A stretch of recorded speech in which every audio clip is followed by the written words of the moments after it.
जय भीम साथियों, फिर एक नई वीडियो के साथ में आप लोगों के सामने समक्ष प्रस्तुत हुआ हूं।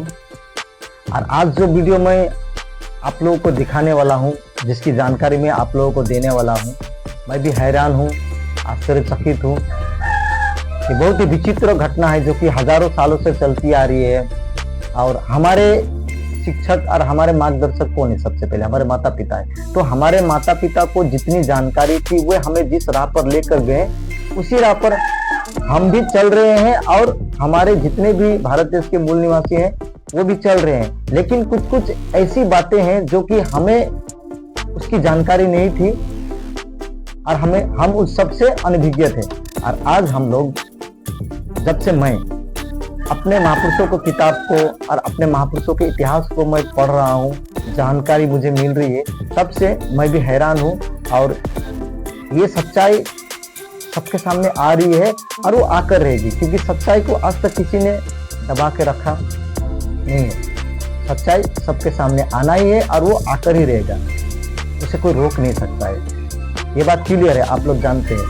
तो मैं जो वीडियो आप लोगों को आज दिखाने वाला हूँ, जिसकी जानकारी देने वाला हूँ, आप लोग भी हैरान हो जाएंगे। ये सही बात है। और आप लोग जानते हैं कि आदिवासी हम लोग हैं और आदिवासी का खुद का कल्चरल होता है, उसका खुद का सभ्यता होता है।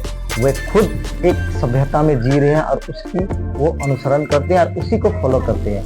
तो सबसे पहले आप कुछ भी प्रतिक्रिया देने से पहले कुछ वीडियो मैं आप लोगों को दिखाने वाला हूं, उसको आप देखिए, उसके बाद में आप प्रतिक्रिया दे सकते हैं।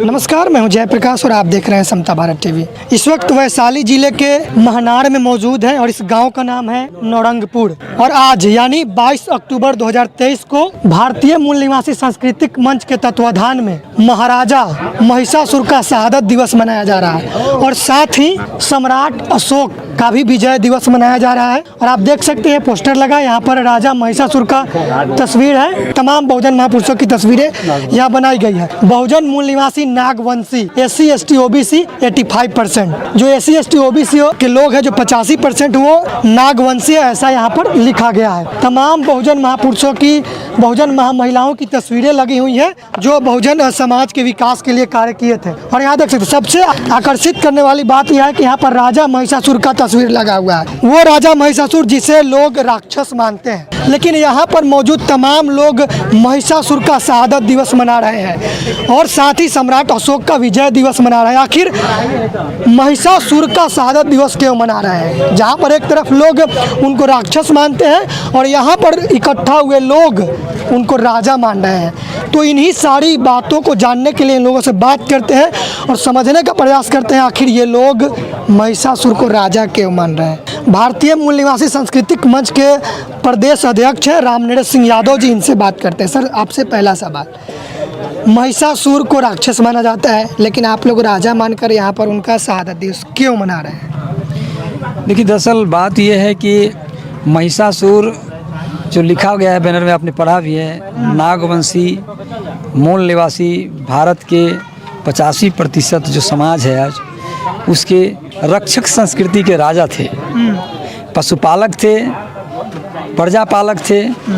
और उस राजा को रक्षक से राक्षस बना दिया गया, ब्राह्मणीकरण करके, ब्राह्मणी साजिश के तहत उनको राक्षस करार दिया गया, क्योंकि उनकी हत्या छल के द्वारा, छल प्रपंच के द्वारा आर्यों ने किया और वो रक्षक संस्कृति के पोषक थे, इसलिए उनको राक्षस कराते थे। जितने भी मिथक है उसको काल्पनिक मानते हैं कि शास्त्रों में लिखी गई बातें काल्पनिक है, लेकिन उसी शास्त्रों में वर्णित है महिषासुर की बात। तो कैसे आप इसको सच मान रहे हैं? हाँ, सही बात है, बहुत अच्छा सवाल है आपका। देखिए, अभी हम थोड़ी देर पहले अपने प्रबोधन में हमने कहा था कि आर्कियोलॉजिकल प्रमाण की मैंने बात किया था। तो आपके इस देश में, भारत देश में महिषासुर का आर्कियोलॉजिकल प्रमाण है, जाइए उसको देखिए, ज़मीन पर है। और उसका व्याप्ति भारत सरकार के पुरातत्व विभाग ने एक्वायर करके वहाँ पर उनकी मूर्ति स्थापित किया है और वहाँ पर उनके बारे में वहाँ पर बहुत सारी बातें बताई है। उसकी जानकारी मैसूर में जाकर के उसको देखें आप, है। तो मैंने पहले ही कहा कि साहित्य में लिखी हुई बात और फिर ज़मीन पर मिली हुई चीज़ों, दोनों को मिलाना होगा, तब वो सही साबित होगा। लेकिन उसी में एक पक्ष है जिनका 10 हाथ बताया जाता है, जो उनकी हत्या कर रहे हैं, जो दिखाया जाता है उस तस्वीर में, उनका क्या आर्कियोलॉजिकल प्रमाण है, कहीं पर बताएं वो लोग। इसीलिए मैं वो जो मिथक है, क्योंकि वो जो उनके जो मिथक है उसके साथ हमारे सही संस्कृति का घाल मिल करके उन्होंने रख दिया है। जब इनको सच माने तो उनको भी सच मानना पड़ेगा ना। वही तो हमने बताया कि सच होगा तब तो मानेंगे। उनका कोई आर्कियोलॉजिकल एविडेंस नहीं है, कहीं है क्या जमीन के अंदर? वो सिर्फ मूर्ति बना करके पूज रहे हैं और हम लोग को बता रहे हैं, और वो हमारे महापुरुषों को वहाँ पर भाला मारते हुए दिखा रहे हैं, है ना। तो ये तो पूरा का पूरा जो है उनका मतलब जो मिथ्य कह रहे हैं, जो काल्पनिक कह रहे हैं, वो कल्पना है अपने मन की, और वो बना करके गढ़ के रख दिया। क्योंकि इस तरह का 8 हाथ वाला कोई आज तक मैंने आप सुने हैं कहीं? ये आश्चर्य होगा कि 8 हाथ का कहीं भी कोई ऐसा मतलब मानव पैदा हुआ, ऐसा कहीं कोई प्रमाण मिलता है क्या? कोई एविडेंस कहीं मिलता है क्या? नहीं मिलता है, इसीलिए वो मिथक है। लेकिन ये 2 हाथ वाले महिषासुर तो हैं, ये तो हैं, क्योंकि उनका तो आर्कियोलॉजिकल प्रमाण है, पूरा तत्व विभाग उसको मान्यता दिया है। तो देखिए उसको जाकर। तो इनका हत्या कौन किया जो आप शहादत दिवस मना रहे हैं? शहादत उन्हीं का मनता है जिनका हत्या कर दिया जाता है। बिल्कुल, ऐसे तो हमारे सारे महापुरुषों की हत्या ही हुई है ना। उसमें एक महिषासुर भी है जिनकी हत्या हुई है। तो वो हत्या जो हुई है वो देखिए, सबसे पहले हमने बताया कि ये पशुपालक थे, और हमारा समाज जो है मातृ प्रधान समाज रहा है। भारत की जो द्रविड़ सभ्यता है, रक्षक संस्कृति की जो सभ्यता रही है, वो मातृ प्रधान रही है। यहाँ महिलाओं को बहुत ज़्यादा सम्मान दिया जाता था, और इसीलिए वो ऐसे राजा थे कि महिलाओं पर हाथ नहीं उठाते थे, अस्त्र शस्त्र नहीं उठाते थे। उसका फ़ायदा लेकर के जब वो आर्य लोग इनसे अपने आमने सामने की लड़ाई में उनसे नहीं जीत पाया, तो वो एक महिला को आगे करके छल प्रपंच के द्वारा उनके क्या बोलते हैं, उनके महल में ही उनकी हत्या करवाई गई। इसलिए मैंने बोला था कि उनका युद्ध जो दिखाया जा रहा है उनकी किताबों में कि महिषासुर के साथ दुर्गा की युद्ध हुई, तो मैं पूछता हूँ कि वो युद्ध कौन से मैदान में हुआ, कितने दिनों तक चला, उसका इसी भी संबंध भी तो बताइए। कुछ है ही नहीं उनका जो बताएंगे। वो तो मिथक बना दिए हैं, गढ़ दिए हैं। वो तो घर के अंदर, उनके महल के अंदर जाके छल से उनकी हत्या की गई। अशोक का विजय दिवस मना रहे हैं आप लोग, कहाँ विजय प्राप्त कर लिए? रियल मानों में सम्राट अशोक का जो विजयादशमी है। अब एक बात और यहाँ पर जोड़ना चाहते हैं, इस दुर्गा पूजा को 3 नामों से जाना जाता है। एक दुर्गा पूजा, एक दशहरा और एक विजयादशमी। क्या नहीं लगता है आपको ये घालमेल है? कैसे? ये 3 नाम से क्यों बुला रहे हैं? ये भी एक बड़ा घालमेल है, और घालमेल इसीलिए है कि रियल मानों में इस सम्राट अशोक का जो विजय का 10वां दिन था, जो कलिंगा पर उन्होंने विजय प्राप्त किया था, उसके 10वें दिन जो वो जश्न मनाया था पाटलिपुत्रा की धरती पर, राजधानी में अपना उन्होंने, जिस पर उन्होंने बहुत सारी मतलब आयोजन किया गया था उसको समाप्त करने के लिए, उस तिथि को मिटाने के लिए इन्होंने एक नया नाम दशहरा का दिया। अब दशहरा का नाम दिया, कैसे दिया? देखिए साजिश कहाँ से आ रहा है, वहीं से। वो जुड़ा हुआ वो अशोक से ही है, अलग से नहीं है। कैसे? क्योंकि भारत के इतिहास में आप देखेंगे तो चंद्रगुप्त मौर्य से लेकर के राजा वीरभद्र तक 10 मौर्यवंशी राजा हुए इस देश में, इतिहास में है। और 10 मौर्यवंशी राजाओं को कहीं ना कहीं छलपूर्वक आर्यों ने हत्या किया है। तो उन्होंने 10 को हराया, और ये सारे ग्रंथ लिखे गए हैं, चाहे दुर्गा सप्तशती हो, चाहे रामायण हो, गीता हो, महाभारत हो, सब बुद्ध वीरभद्र के हत्या के बाद शुंग वंश में लिखा गया। जो शुंग वंश के जो राजा जो हुए, पहले राजा जो पुष्यमित्र शुंग, जिन्होंने वीरभद्र की हत्या की, तो उन्होंने अपने राज में ही सारे ग्रंथों की रचना की। तो उन्होंने 10 की हत्या की, यानी 10 को हराया, इसलिए उसका नाम दशहरा भी दे दिया है। 10 हारा माने 10 हारा हमसे, है ना। तो ये कैसा घालमेल आप समझ सकते हैं। थोड़ा अगर अपने ब्रेन को, हमारे पढ़े लिखे भाई अगर थोड़ा दिमाग को एक्सरसाइज कराएंगे तो ये बात तो स्पष्ट हो जाती है कि ये 10 को हरा करके ये राज स्थापित किया था, शुंग वंश का राज स्थापित हुआ। उसके बाद सारे ग्रंथ लिखे गए। ये कहते हैं कि हमारा पुराण, नामे दे दिया है पुराण लिख देने से, नाम पुराण दे देने से कोई पुराण हो जाता है? ये सारा ग्रंथ पुष्यमित्र शुंग के बाद, सारा ग्रंथ पुष्यमित्र शुंग के बाद, मतलब पुष्यमित्र शुंग के काल में लिखा गया, उसके बाद ही लिखा गया। आपको जो वेद कहते हैं कि बहुत पुराना है, वेद तो 1460 में लिखित रूप में आया। उसके पहले तो श्रुति था, मुखे से बोलल चलता था, लिखित कहाँ था? तो ये सारा है, ये सारा घालमेल है। मतलब उस विजयादशमी को मिटाने के लिए दशहरा किया। तो दुर्गा पूजा आप लोग विजयादशमी मनाते हैं? बिल्कुल, विजयादशमी हम लोग इसलिए मनाते हैं कि हमारे पूर्वजों का मतलब विजय का वो प्रतीक है सम्राट अशोक के। बिल्कुल, वो मनुवादी संस्कृति में जी रहा है, इसलिए हमारे भारतीय संस्कृति है नहीं।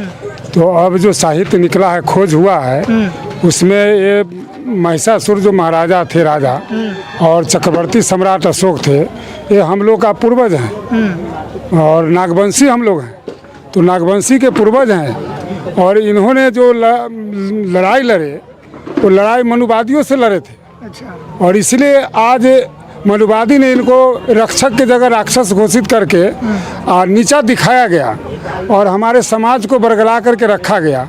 इसलिए अब हम लोग पढ़े लिखे लोग हैं, अब हम लोगों ने जानकारी में आया है कि नहीं हमारे पूर्वज हैं, इसलिए हम इनका सम्मान दिवस मना रहे हैं। अच्छा।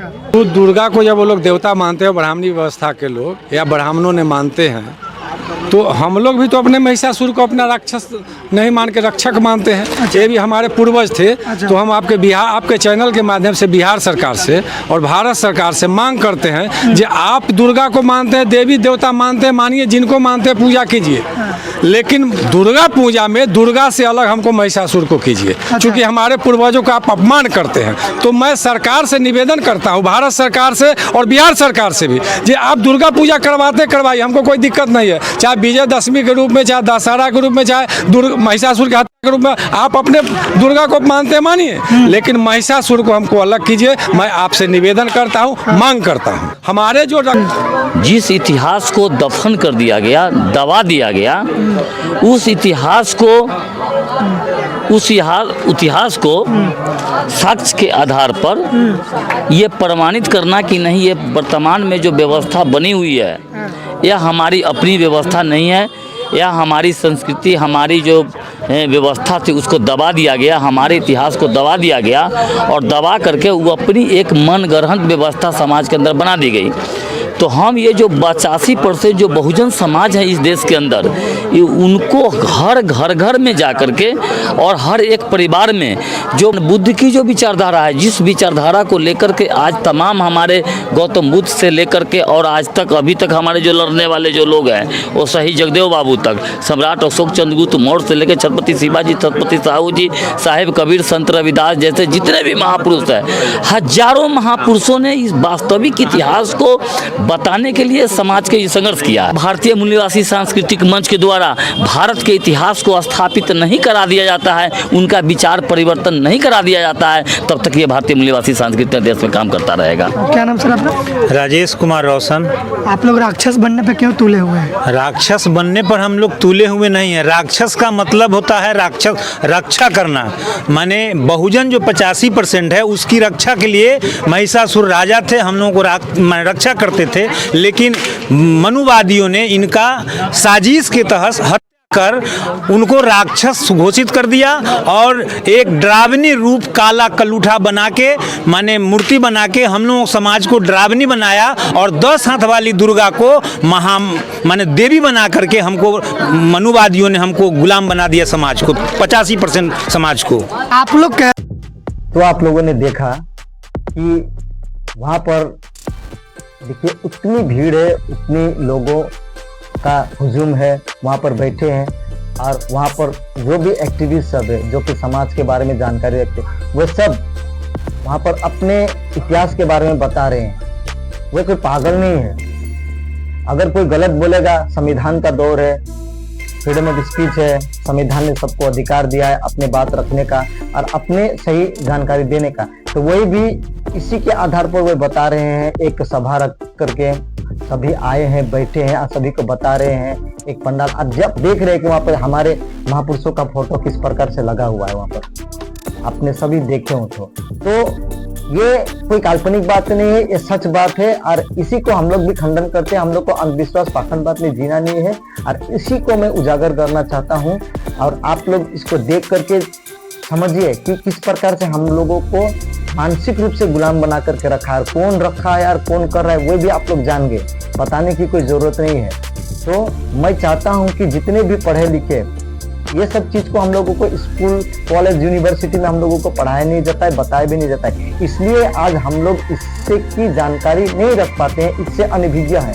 लेकिन हम लोग अभी जान रहे हैं हमारी जो इतिहास क्या है, हमारे महापुरुषों कौन है, इसके बदौलत आज हम लोगों को ये अधिकार मिला है जो आज हम लोग आज बैठ करके बात कर रहे हैं या घूम रहे हैं या जो भी एजुकेशन ले रहे हैं जो सारी हमें सुविधाएं मिल रही हैं, ये सब हमारे महापुरुषों के त्याग बलिदान लड़ाई के बदौलत, ऐसे फ्री में पॉकेट में नहीं मिला है, कोई भी चमत्कार से नहीं मिला है। इस बात को आप लोगों को समझना पड़ेगा।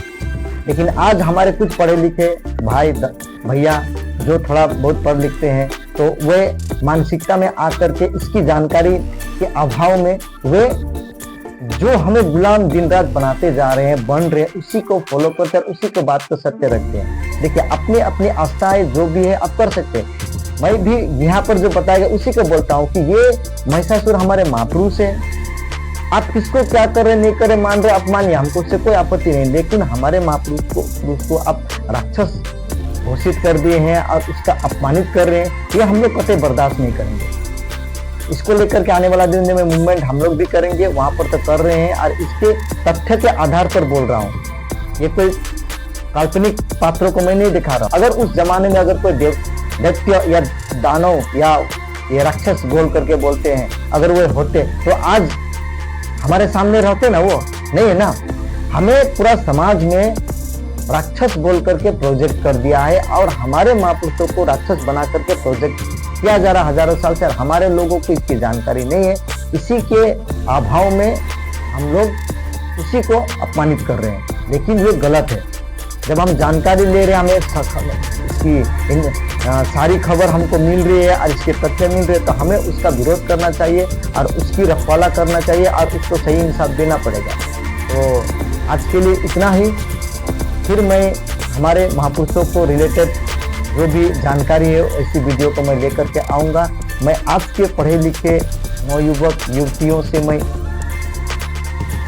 आग्रह करता हूँ, प्रार्थना करता हूँ कि आप लोग वीडियो को ज़्यादा से ज़्यादा शेयर कीजिए और अपने माता पिताओं को भी बताएं और लोगों को जागरूक करें कि सही इतिहास क्या है और सही जानकारी क्या है और किसके बदौलत आज हम गुलाम बनते जा रहे हैं। धन्यवाद दोस्तों, जय भीम।